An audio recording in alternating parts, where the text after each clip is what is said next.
Revealed in my son's kitchen.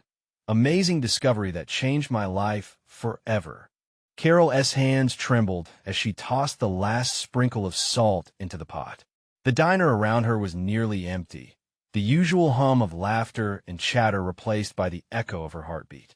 She could feel the weight of the world pressing down, the flickering neon sign outside advertising homemade diner, a cruel reminder of her struggles.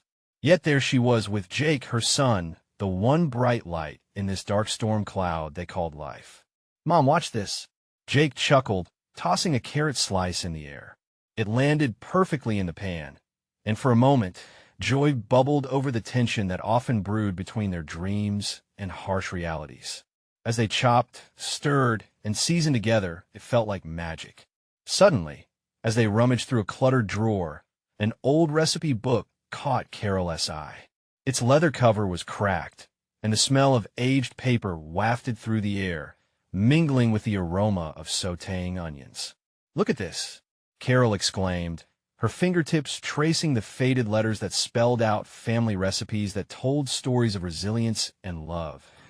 Yes, she flipped through the pages.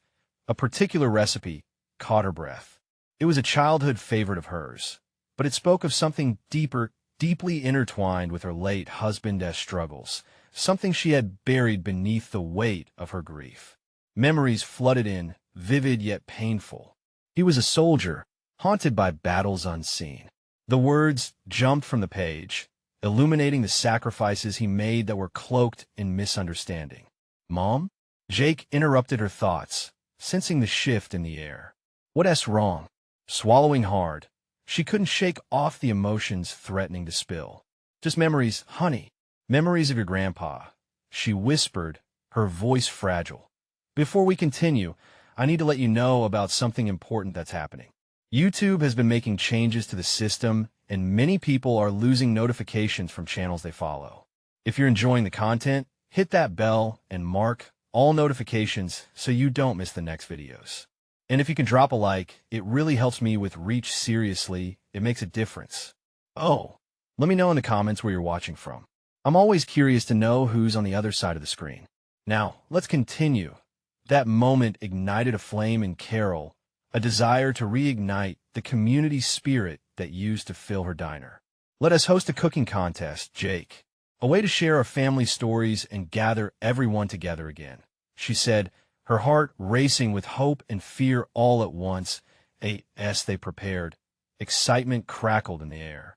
But as neighbors trickled in for the event, a murmur spread. A classmate of Jake's was brought in as a judge. Judgments came like arrows, questioning the very essence of Carol's diner and her family. Tensions escalated, whispers of doubt mingling with the savory scents that filled the room. "Why would they do this here?" Jake's voice faltered, unease spreading like wildfire. With a gathering storm brewing both inside and out, Carol felt the walls of the diner closing in. Would her story, her family's truth, reach those stony hearts that had forgotten what it meant to be together? As she prepared to share her truth, her voice trembled. Would love and community be enough to bridge the divides? Would her son's dreams survive the judgment they faced once more? With everything hanging in the balance, the diner stood at the precipice of something profound, and so did Carol. What awaited them, healing or heartbreak?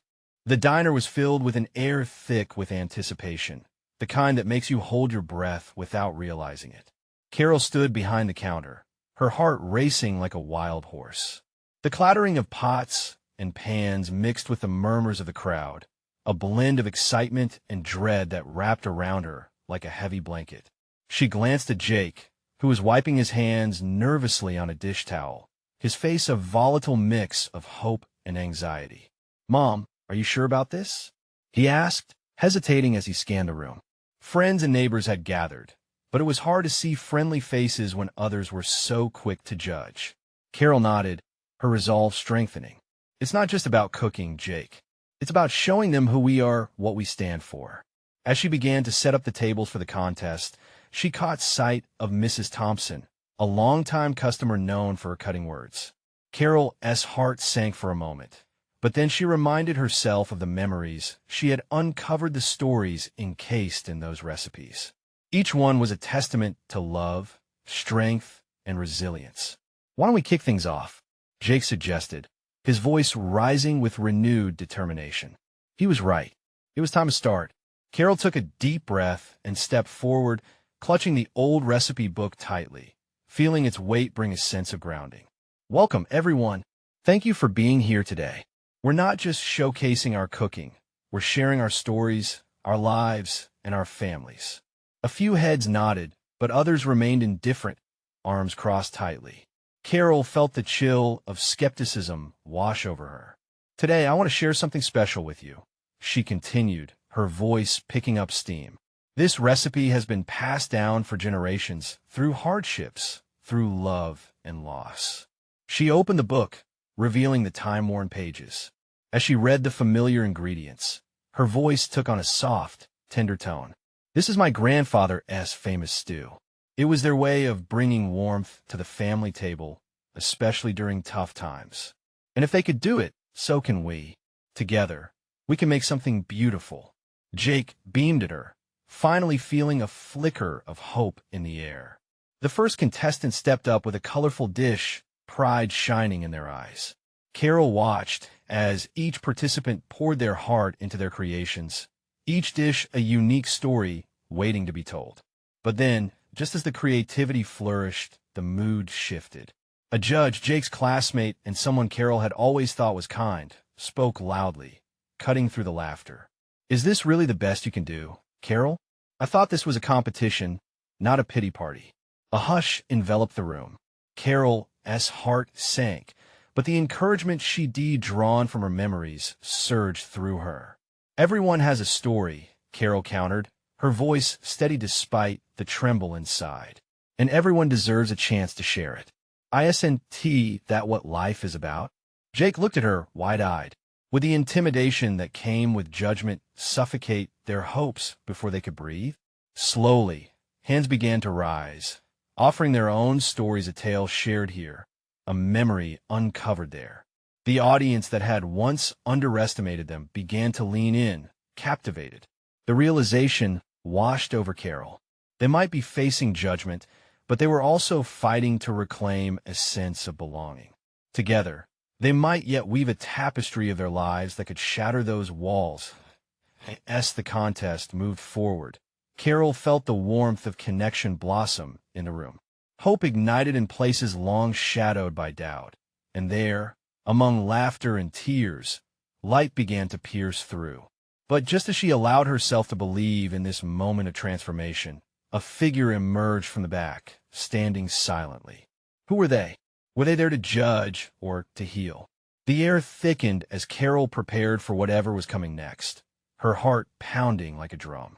Would this be the breakthrough they needed, or a storm that would rip them apart again?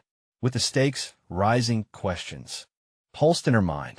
Would they find the strength to stand together, or were they on the brink of another painful fallout? Carol's gaze locked onto the figure at the back, whose presence cracked through the growing camaraderie in the diner like ice splitting beneath pressure. The familiar silhouette of Mr. Jenkins, the town's former bakery owner, emerged from the shadows. A wave of memories swept over her, the sweet smell of his pastries mingling with her childhood laughter. But that was a different time, before life's challenges had spread untidy stains on their shared history. "Mr. Jenkins?" Jake whispered, confusion lining his brow. The diner quieted, the hum of conversation tapering into a thick silence as everyone turned their focus to the unexpected guest. Mr. Jenkins cleared his throat, eyes sweeping the room before landing on Carol. "I heard there was something special happening today." His voice was gruff but undeniably sincere, a timbre that wrapped around everyone, urging them to listen. "What do you mean?" Carol asked, her heart racing with a mix of hope and apprehension. He stepped forward, the uneven floor creaking beneath his weight. "I came to tell you I've made some mistakes in the past. It was easier to hide than to face the truth. But after listening to your sharing today, I realized that every recipe, every dish carries the weight of love. It echoes through generations, like yours. The audience shifted, caught between unease and a flicker of interest. Carol's breath caught in her throat. Could this be the moment she had been waiting for? Back in the day, he continued, I lost sight of why I started baking in the first place. I let the competition and fear change me. But hearing your stories today made me remember the heart of food isn't just the ingredients, it's the community. Jake's eyes widened, his gaze darting between his mother and Mr. Jenkins. Carol felt a surge of emotion. Maybe they weren't so far apart after all. That shared understanding could be the glue they needed to mend old wounds. I want to show my support, Mr. Jenkins said, a tremor in his voice. And I'd like to share a recipe of my own. He reached into his pocket and unfolded a crumpled piece of paper, revealing a cherished recipe for his legendary blueberry pie. It may not win any competitions, but it sure brought people together in my shop. A ripple of surprise danced through the crowd as whispers began to circulate. Carol could feel the tension lift as hope tangled itself with the possibility of connection. Let us start anew, Mr. Jenkins continued, smiling for the first time. Let us cook together. Let us create something beautiful for this town. The audience shared glances, excitement igniting. Could they really come together? The diner's atmosphere transformed, charged with purpose. Carol felt her heart swell. This was what she had envisioned. A community united, working through their stories side by side. Let us do it, called out a familiar voice from the crowd, followed by a growing chorus of agreement. And just like that, the weight that had settled in her chest lightened, replaced by the buoyancy of hope. All of them, standing together preparing to share not just recipes, but their hearts. But then, just as excitement blossomed, a shout came from the back, an angry voice slicing through the joyous hum. This is ridiculous. You're all fools. Carol's stomach dropped. Who is this? Why were they trying to spoil the moment? As tensions flared once more, she turned to Jake, her heart pounding. Would they allow one voice to unravel everything they had just built?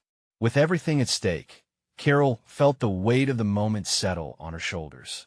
Could she find the courage to face this new challenge, or would it tear apart the community they were just beginning to forge?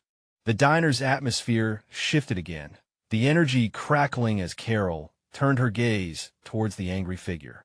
Standing in stark contrast to the warmth radiating from Mr. Jenkins and the eager faces around her was a man, furious and trembling, eyes blazing with contempt. He was someone Carol recognized, vaguely apparent from Jake's school, someone who had always seemed to harbor a grudge against others who succeeded. Who do you think you are? He spat, his voice raising like a fire alarm. You think a few sappy stories and a recipe will change everything? You're all acting like this is the magic cure for years of bad blood. Silence enveloped the diner as people absorbed his words. Carol felt the tension thicken, clenching her fists at the table. If she didn't intervene, they might lose everything they just started to build. Stepping forward, she raised her voice above the tension. You're right, she began, her tone steady. This isn't a cure, and we're not pretending it is. But we're trying to rebuild what has been broken. We're trying to connect to heal. And maybe that's what has scared you. His sneer deepened. How naive. You think baking some pies will solve anything? This town is divided, and you're just burying your heads in the flour. But if we don't try, we'll never know, Carol replied, feeling resolve surge within her. It's not just about the pies. It's about understanding one another, sharing our stories, and making each other feel seen. We can't heal if we keep hiding from the truth. As she scanned the room, she saw nods among the audience, some brave souls standing a little taller. A woman named Clara, who often made the best macaroni and cheese at potlucks, spoke up softly. It's true. Baking together brought my mother and me closer before she passed. It's more than just food. That small statement rippled through the crowd. Echoes of agreement began to emerge. It built bridges, said another diner. Food has always united us. It could be our starting point. Carol sensed the tide shifting. She turned to the angry man, hoping to find a thread of commonality. We all have wounds, especially in this town. What is your story? Let's share that burden too. His eyes shifted anger momentarily faltering. "Why should I?" he challenged, though losing a bit of fervor. "Because you deserve to be heard," Jake chimed in, standing beside his mother, voice strong yet compassionate. "We all want to feel like we belong somewhere, like we matter." Those words hung in the air, and for just a moment, the weight in the man's stance loosened. Uncertainty flickered across his face as the crowd waited, breaths held. But then, he turned away, shaking his head in denial. "You'll see. This one tea change anything." With that, he stormed out, leaving the door swinging behind him. The remaining patrons exchanged glances mixed with confusion, relief, and lingering tension. "I'm sorry," Carol murmured, feeling a wave of exhaustion wash over her. The shadow of his anger loomed larger than she expected. Would they truly be able to move past this? It felt as if a barrier still stood strong between their shared goals and the shadow of dissent. But then suddenly, Mr. Jenkins stepped forward again, breaking the silence. "Let us not let fear take the wheel," he declared, his voice low but steady. "We have the opportunity to turn this anger into something creative. Let's not waste it." A handful of patrons began to clap, hesitantly at first, but soon the applause echoed around the diner, a heartbeat of fresh hope. Carol felt warmth spread in her chest. Maybe they could push through the darkness, encourage more hearts to open. But then a voice broke through, sharper than the rest. "If you want to talk about community, what about those of us who don't want anything to do with it?" Carol's heart skipped a beat. Another challenge. Would they truly be able to bind what was fraying, or was this just a glimpse of what lay ahead? Courage flickered within her. This wasn't tea over. Not yet. What could she say to sway this new voice? As the next moment loomed, she prepared to listen and to fight for the sense of togetherness she desperately craved. What could she say that would transform this conflict into connection? Carol took a deep breath, her heart pounding in her chest. She faced the new voice, the one that pierced through the growing tension like a spear. "What's your name?" she asked, her voice soft but firm. "What difference does it make?" The voice shot back. It belonged to a woman who sat alone at the far end of the diner, her arms crossed tightly, shielding herself from the scene. "It makes all the difference," Carol replied. "Try to connect. We're not just faces in a crowd. We're here to understand each other." The woman hesitated, glancing around at the friendly faces in the diner before finally meeting Carol's eyes. "It's Lily, but I don't see why I should care about what you all are cooking up. Some of us prefer to stay out of it." Lily's words stung, but Carol steadied herself. "I get it. It's easier to isolate than to reach out." The crowd remained silent as they listened, wrapped with attention. But what if tonight could be different? What if we could create a space where everyone feels safe to share and heal? "Safe?" Lily replied incredulously. "You think anyone in this town feels safe sharing their truth? Everyone's judging everyone else.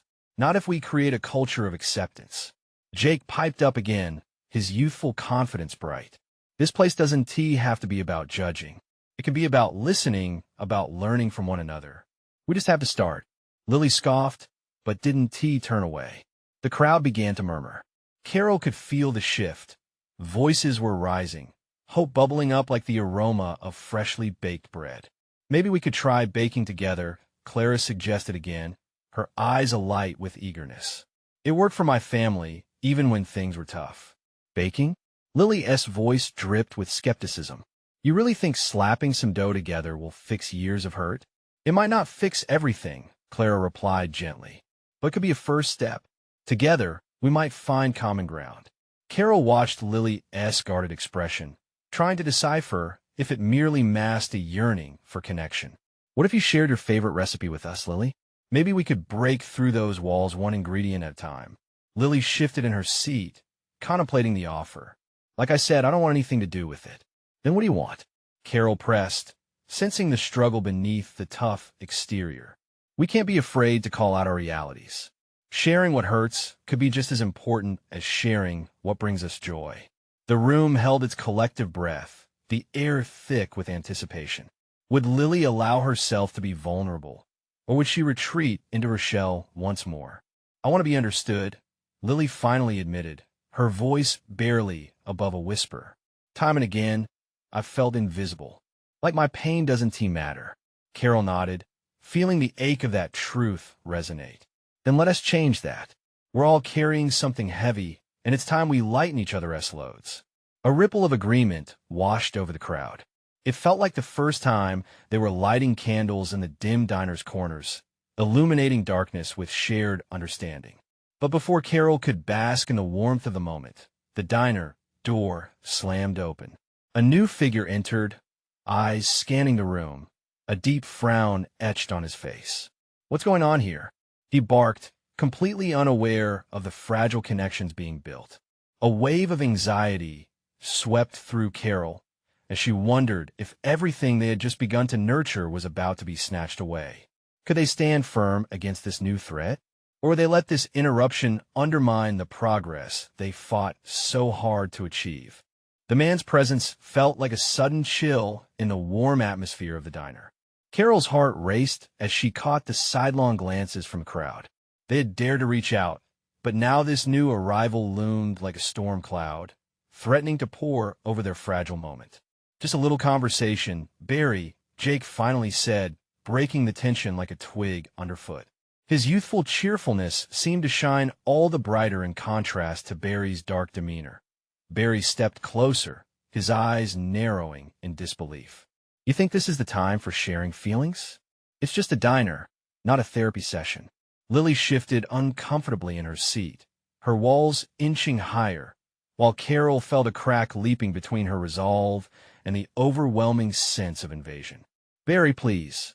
Carol's tone softened, trying to defuse the situation. "We're just attempting to understand each other better. This isn't about therapy.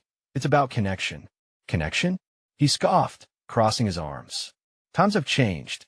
People don't just share anymore. They stab you in the back when you're not looking." The crowd murmured, and Carol felt their hope start to falter. It felt like all the warmth they had ignited was being snuffed out by Barry's harsh words.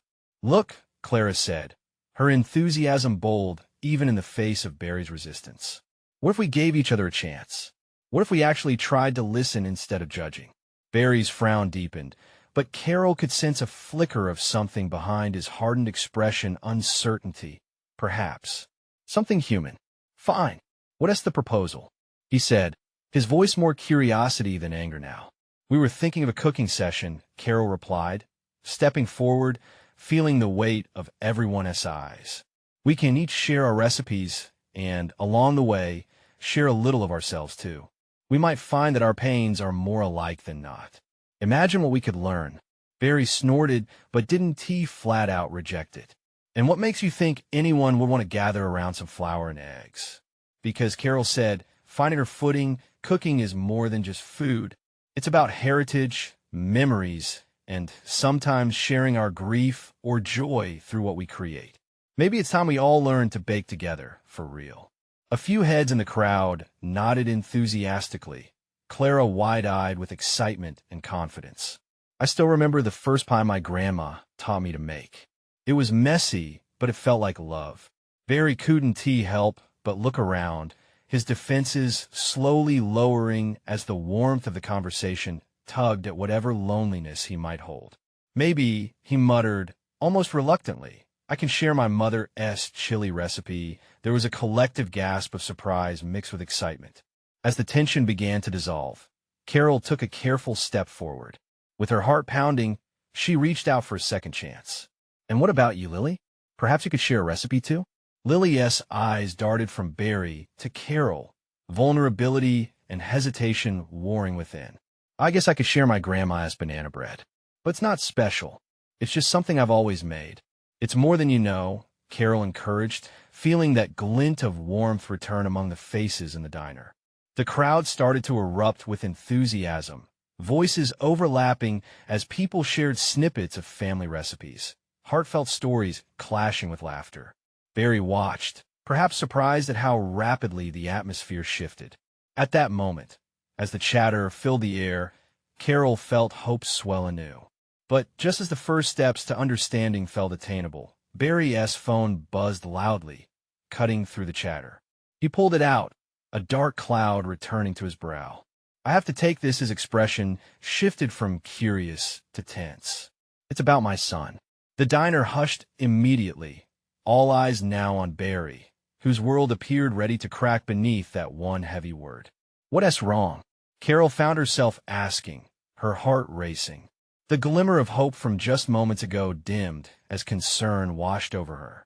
Was this another storm? Brewing, one that could drown their newfound connection? Barry's hand trembled as he answered the phone, the weight of anticipation thick in the air. The diner buzzed with a nervous energy, eyes darting between Barry and Carol. What had just ignited hope now felt precariously balanced, as if a single breeze could send it all crashing down. Hello. Barry's voice was taut, a mere whisper. The light around him faded slightly as he waited, the fear in his eyes morphing into a pained determination. Carol could only watch, her heart thudding with uncertainty. What did they say?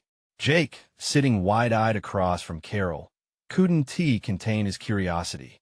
Barry nodded, his jaw clenching as he listened. The silence that encased him felt heavy, as if time itself had paused in respect. After a long moment, Barry's features softened, but his gaze remained distant. Okay. Thank you. He ended the call and brought a hand to his forehead, as if shielding himself from an unseen weight pressing down on him. What is happening? Clara's voice broke through the quiet tension, filled with empathy and concern. Barry looked at the group, the shadows of his fears casting long across his face. It's about my son, okay? He's in trouble. He did something stupid, and now he is facing some serious consequences. The collective gasp from the crowd echoed through the diner, each person's expression reflecting disbelief and sorrow. Carol felt as if she had been punched in the gut. This wasn't just a man with hardened edges. This was a father wrestling with a storm she had only begun to understand. What kind of trouble? Lily asked, her voice trembling slightly as she leaned forward, concern etched across her delicate features. Barry exhaled sharply, running a hand through his disheveled hair. He got mixed up with the wrong crowd, ended up in a fight. Now, they're saying he might be looking at charges. The air shifted. Compassion washed over the diner like a warm breeze after a winter storm. Carol could see the understanding creeping into faces around her, walls already starting to erode. I get it, Jake said, his youthful enthusiasm momentarily dimmed by seriousness. I mean, we've all had moments where we've messed up some worse than others. Barry's gaze softened momentarily, perhaps realizing that pain had a way of binding them all. Yeah, well, it's different when you're the one left to clean up the mess. I wish I could have been there for him. I thought I was. But you're here now, Clara chimed in, her voice steadying. He still has you. You can help him. Barry looked from face to face, soaking in their concern, their willingness to offer support. There was something shimmering between them, a fragile thread that began to stitch up the rift he had flung so wide. I just wish he could learn from me, he said, voice breaking slightly. I wanted him to grow up with my mother's recipes, the family connection. He paused, frustration and regret dancing on his features. Maybe if I made more of an effort. Carol felt her heart twist. Here was a man who wanted to connect, yet the weight of regret was nearly suffocating. You still have time, she said gently. Maybe sharing those recipes could help him, and maybe it could help you too. A recipe isn't just about food, it's a doorway to memories. It's a chance to rebuild what's been fractured. The crowd nodded in agreement, and Barry's expression shifted, confusion blending with a slight flicker of hope. Could it really mean something? He asked, vulnerability creeping into his voice. It can mean everything, Carol replied, feeling bold. Just as the banana bread and chili represent you. Sharing them can heal those wounds. Suddenly, Clara blurted out, let us all come together. We can support you, Barry. We'll make the recipes with you. Your son will feel that love, even from far away. A wave of enthusiasm spread through the diner again, growing as the warmth of community washed over them once more. But just as smiles began to bloom and hope lifted the atmosphere, the phone buzzed in Barry's hand again. He glanced at the screen, fear rushing back into his eyes. It's my wife, Tension returned, heavier than before, as Barry stood frozen, contemplating. Could this be another storm? Would it change everything again? Barry's heart raced as he stared at the phone, the weight of his wife's call bearing down on him. The atmosphere in the diner shifted again, as if the very air had thickened, cloaking them all in a shared anxiety that was nearly palpable. Should you answer? Carol's voice trembled with unspoken worry. Time was suspended around them. Everyone held their breath, eyes locked on Barry. Yeah, he murmured, finally hitting the answer button. I have to know. Barry, her voice wobbled, stress lacing every word. I just heard from the attorney. The charges, they could be serious. He flinched, the words slicing through him like a bitter wind. What do you mean? What kind of serious? Possibly assault. They said witnesses have come forward. They saw what happened. Barry dropped into the booth, his knees weak. I thought we had more time to figure this out, he stammered. Did he really hurt someone? That's not who he is, I swear. I know, his wife replied, her voice thick with emotion. But this is serious, Barry. I'm scared. He closed his eyes, squeezing his fists until his knuckles turned white. What can we do? I don't know. We have to come together. We need to have a family meeting. He needs to see that we won't give up on him. As he listened, thoughts spiraled, battling within him. Her words were grounding, but they sparked memories of the boy he loved, the one who laughed while kneading dough and had sought his approval when they cooked Sunday dinners together. He needs to know we're a team, no matter what. The hope flickered briefly in Barry's chest, yet doubt lingered like shadows at dusk. Can we even fix this? Yes, we can, but he has to be willing to fight too. And we can't let our fear keep us from doing everything we can. Barry's resolve grew stronger. You're right. We'll do whatever it takes. He hung up and looked around the diner, where hope now felt like a tug of war against despair. Clara leaned forward, her expression earnest. We're with you, Barry. Whatever you need. What do you think he needs to hear? Lily asked, her delicate hands clasped tightly. Barry took a breath, gathering his memories, the warmth and joy of gatherings wrapped around him like a protective blanket. He needs to feel the love. The recipes, I could use those moments to remind him of family. Around him, heads nodded, the community drawing in close. They were a team, a band of warriors taking the first steps into battle. Let us make plans, Jake said, enthusiasm bubbling back up. Make those recipes into a big dinner. We can all show up, support him with our stories and our food. It'll be an event. Igriagagia, Barry agreed, a flicker of light igniting inside him. He needs to see us. He needs to know he is not alone, no matter what. The diner erupted with chatter, plans forming like sizzling ingredients blending together. Laughter and ideas floated like the aroma of baking bread. Yet beneath it all lay the tension of an impending storm.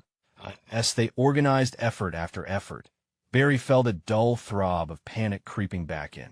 Could this really be enough? Would the warmth of family override the harsh reality that loomed ahead? Suddenly, the phone buzzed again in his pocket, this time vibrating fiercely, jolting him from his thoughts. The screen lit up with a message. It's from my son. Everyone turned to Barry, eyes wide with anticipation. The room grew silent, and all he could hear was the pounding of his own heart. What could his son be reaching out for? Would it be a plea for help or a sign of hope? Barry's hands trembled as he glanced at the phone, his heart hammering louder than the chatter around him. The diner faded into a blur, and he couldn't shake the feeling that this message might just be the turning point they all needed or the crushing weight of despair. But he opened the message. Dad, can we talk? I really need you. Those words felt like a lifeline, but also a deep chasm of uncertainty. What was going through his son's mind? Did he regret whatever had happened? Was he feeling the pressure of the accusations? Or had he managed to hold onto a shred of hope, much like Barry wished to? Are you ready for this? Carol's voice broke through his daze, pulling him back to the moment. The concern etched on her face mirrored the feelings swirling in the diner, a blend of hope and fear. I think I have to be, he replied, determined. I can't let him feel alone in this. Before he could second-guess himself, Barry stood up. I'm going to find him. Let me just... He took a deep breath, focusing on what really mattered. I have to let him know we're all in this together. The diner erupted with encouragement as Barry gathered his things, fueled by the momentum building in the room. He felt Clara's warm hand on his shoulder, Jake's reassuring nod. Even Lily's bright smile reminded him that family wasn't just a matter of blood. It was the people around him willing to stand strong through chaos. Wait, Jake said, his brow furrowing. What if he's not ready to talk? What if you get there and he just shuts you out? That was a possibility Barry couldn't ignore. The fear bubbled back inside him. What if his son felt anger, shame, or defensiveness? But then again, what if he needed guidance? What if their family could pull him back from the brink? I can't let fear dictate my next step. He needs to know I'm okay with whatever he is feeling. His heart raced with each word, affirming his commitment. Just don't push him, Barry. Be gentle, okay? Carol's voice dipped, wrapping his resolve in concern. I will, he promised, and stepped out of the diner, feeling the cool air wash over him. The streets felt brighter, the gloom momentarily lifted by hope. Driving was a blur of red brake lights and gray clouds gathering in the sky. What awaited him felt uncertain, yet he held tightly onto the notion of love, that he'd bring with him memories of Sunday afternoons and laughter at family dinners. They needed to pull those moments to the front, remind his son of who he was more than these allegations. Just as he approached their home, Barry's phone buzzed again, shattering his focus. Change of plans. Can we meet at Mom's? It was a simple message, yet it tugged at his gut. Meeting at Grandma's house. An ache gripped him. Would it hurt to walk into the past when everything was so present? The familiar smells of his mother's kitchen, the way they all fit together before pain shattered that sense of normalcy. But maybe it was just what they needed to heal. All right, he typed back, even as questions consumed him. What was he supposed to do if his son didn't want help? Pulling into the driveway, he felt a mix of apprehension and determination wash over him again. Would Grandma's kitchen hold the magic they needed? His heart pounded as he walked up to the door. Whether this was a moment of healing or a revelation was still unclear. One thing was certain. Things were about to change.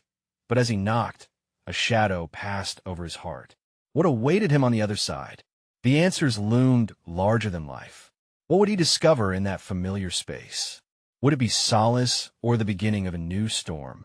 The door creaked open slowly, revealing his son, Sam. The familiar face was tight-lipped, eyes downcast, as if carrying the weight of the world on his shoulders. Barry's heart stuttered. There he was, the boy whose laughter once filled their home, now cloaked in silence and uncertainty. Dad? Sam nodded, barely meeting his eyes. Hey, bud. Barry took a step forward, taking in the sight of their home, still holding echoes of family dinners and joyful chaos. The faint smell of something baking wafted through the air, a reminder of the warmth that a kitchen could offer in times of need. Mind if I come in? Sam hesitated, but then stepped aside. The house felt different. It pulsed with memories, and Barry felt himself drawn to them like a moth to a flame. Inside, his mother's kitchen glowed with soft light. Family photos lined the walls, each capturing moments when laughter reigned. This was the atmosphere of togetherness he longed to recreate, and yet tonight, it felt heavy. Sit down, Sam mumbled, gesturing to the table. Barry moved into the space, his heart racing as he sat across from his son. I got your message, Sam said, his voice barely above a whisper. The tremor in it echoed the tumult he felt building inside. I'm here for you, Barry replied, anxiety flickering in his chest. Whatever it is, we'll face it together. Sam sighed deeply, then let out a watery chuckle that felt more like a sob. You don't know how hard it was, Dad. I messed everything up. Son, I know you're hurting, Barry said, leaning forward, willing to fight through the barriers between them. But mistakes don't define you. Remember that time you burned the cake for Mom's birthday? A fleeting smile crossed Sam's lips, but his eyes remained clouded. You didn't care about that cake. You just wanted to be by my side, laughing at how terrible it looked. Exactly. Because you were more than that cake, you were my son, and that matters more than any mistake. Barry felt each word strike with urgency. We all make mistakes, but there's always a chance to learn from them. I'm deeply proud of you. All we need to do is reach out and say, I need help. Sam's defenses waned further. But what if I can't fix it? What if I get in trouble? Then we faced the consequences together. Barry's voice was firm, yet soft, a well of trying to bridge this gap. Let me help you. Let me be there for you. Visibly shaken, Sam's lips quivered. I don't want to feel like this anymore. I just wanted to feel like I belonged somewhere. Silence enveloped them, an unsteady breath of realization hanging in the air. Barry felt the emotional storm inside him calm.